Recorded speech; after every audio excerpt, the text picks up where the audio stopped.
নিজ শিক্ষার্থীর প্রেমের বলি হলেন ছাত্রদল নেতা জোবায়েদ। জগন্নাথ বিশ্ববিদ্যালয় পড়ুয়া জোবায়েদের মর্মান্তিক মৃত্যুতে সরব হয়ে উঠেছে সোশ্যাল মিডিয়া।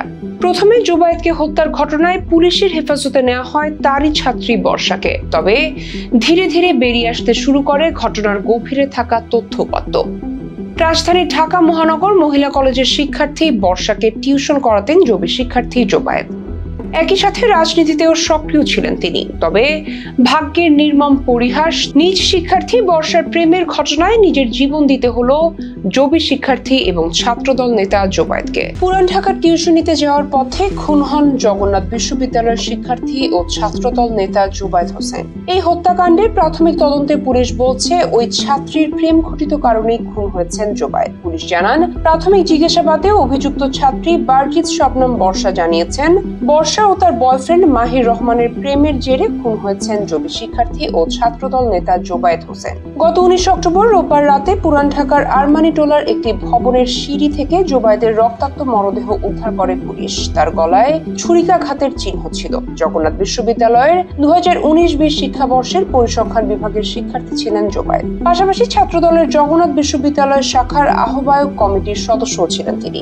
সহপাঠী ও পুলিশের তথ্য মতে ভবনটির একটি বাসায় উচ্চ মাধ্যমিকের এক ছাত্রীকে পড়াতেন জোবায়েদ। তার লাশ উদ্ধারের পর ওই ছাত্রীকে জিজ্ঞাসাবাদের জন্য বংশাল থানায় নিয়ে যায় পুলিশ। এদিকে জোবায়েদের পরিবার বলছে, তারা রোববার দিবাগত রাত 12টা থেকে মামলা দায়েরের চেষ্টা করছে, কিন্তু পরদিন সোমবার বেলা 11টা নাগাদ মামলা করতে পারেননি তারা। এ প্রসঙ্গে জোবায়েদের বড় ভাই এনায়েত হোসেন সৈকত জানিয়েছেন, আমরা ছাত্রী সহ 6 জনের নামে মামলা দিতে চেয়েছি, কিন্তু বংশাল থানার ওসি এতজনের নামে মামলা না দেওয়ার পরামর্শ দেন। তিনি বলেন, এতজনের নামে মামলা দিলে হালকা হয়ে যাবে। এ বিষয়ে জানতে চাইলে বংশাল থানার ওসি রফিকুল ইসলাম বলেন, মামলা নিতে আমরা প্রস্তুত। পরিবার যাদের নামে মামলা দিতে চায় আমরা মামলা নেব।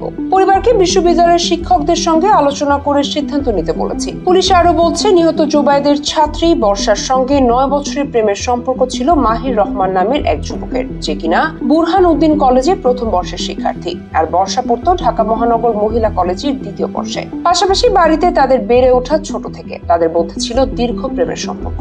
4র্থ শ্রেণী থেকে একে অপরকে পছন্দ করত, কিন্তু সম্প্রতি তাদের সম্পর্কে টানাপোড়েন ঘটে। কিছুদিন আগে তাদের সম্পর্কের ভাঙন হয় এবং বর্ষা তার বয়ফ্রেন্ড মাহির রহমানকে জানায় সে জোবায়েদকে পছন্দ করে। এটা জানার পর রাগে ক্ষোভে জোবায়েদকে মাহির রহমান ও তার বন্ধু মিলে হত্যা করেছে বলেই প্রাথমিক দাবি পুলিশের। ওসি রফিকুল ইসলাম উল্লেখ করেন, সম্প্রতি বর্ষা মাহিরকে জানায় সে জোবায়েদকে পছন্দ করে, কিন্তু জোবায়েদকে সে তার পছন্দের কথা এখনো জানায়নি। জোবায়েদের সঙ্গে বর্ষার কোনো প্রেমের সম্পর্ক নেই। তাদের মধ্যে এ ধরনের কোনো মেসেজও পাওয়া যায়নি, কিন্তু বর্ষার কথার উপর ভিত্তি করে রাগে ক্ষোভে বর্ষার বয়ফ্রেন্ড তার বন্ধুকে সঙ্গে নিয়ে জোবায়েদকে খুন করে। এদিকে বর্ষাকে প্রাথমিকভাবে জিজ্ঞাসাবাদ করা হয়েছে বলে জানিয়েছে পুলিশ। জিজ্ঞাসাবাদে তিনি বলেছেন, 1 বছর ধরে তাকে পড়াচ্ছিলেন জোবায়েদ, তাকে পছন্দ করতেন ছাত্রী বর্ষা। এ কথা এক পর্যায়ে জেনে যান তার বয়ফ্রেন্ড মাহির। তখন ছাত্রী তার বয়ফ্রেন্ডের সঙ্গে সম্পর্ক ছিন্ন করেন। এতে বয়ফ্রেন্ড মাহির ক্ষিপ্ত হয়ে ভবনটির 3 তলায় জোবায়েদকে খুন করেন।